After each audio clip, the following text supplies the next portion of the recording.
Hi guys, আমরা এখন এসেছি তেতুলিয়া স্টেশনে।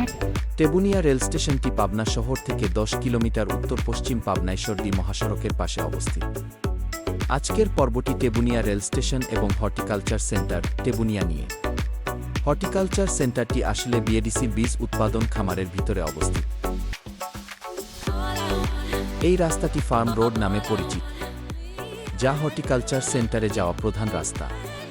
তেবুনিয়া রেল স্টেশনটি থেকে কিছুটা দূরে এবং পাবনা ঈশ্বরদী মহাসড়কের সাথে মিশে গেছে।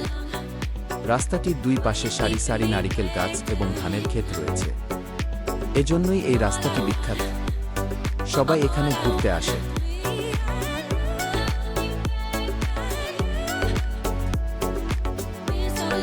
সমান্তরাল লাইন দেখে কবি উপন্যাসের কিছু লাইন মনে পড়ে গেল।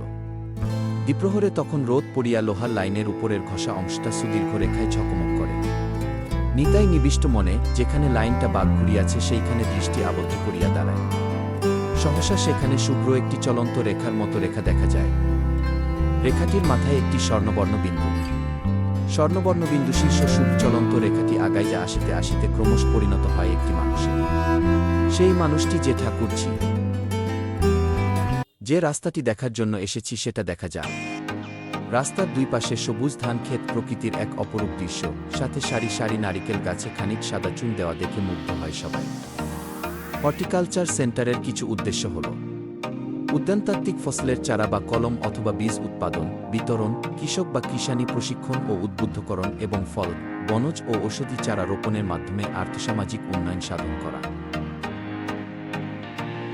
ফার্ম রোড দেখতে আমরা অনেকেই যাই।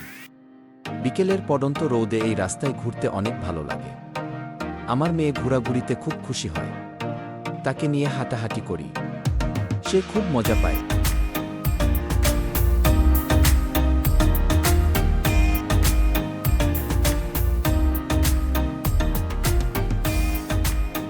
অনেক ঘোরাঘুরি শেষে এবার ফেরার পালা।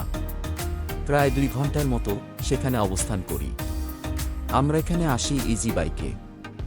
ফেরার পথে আমরা কিছু নাস্তা করে নিই।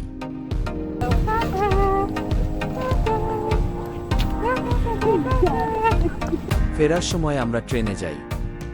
এই ট্রেন লাইনটা করতে প্রায় 2000 কোটি টাকা খরচ হয়েছে, যার জন্য একটি মাত্র ট্রেন আছে। বিষয়টি অবাক করার মতো।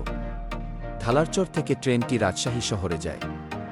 একটা ট্রেন ঢাকা থেকে পাবনা চালু করার কথা ছিল, পরবর্তীতে সেটা আটকে যায়। পাবনা রেল স্টেশনে এসে গেছি। এখান থেকে আমরা বাসায় চলে যাই। আজকে এই পর্যন্তই। ভালো থাকবেন সবাই।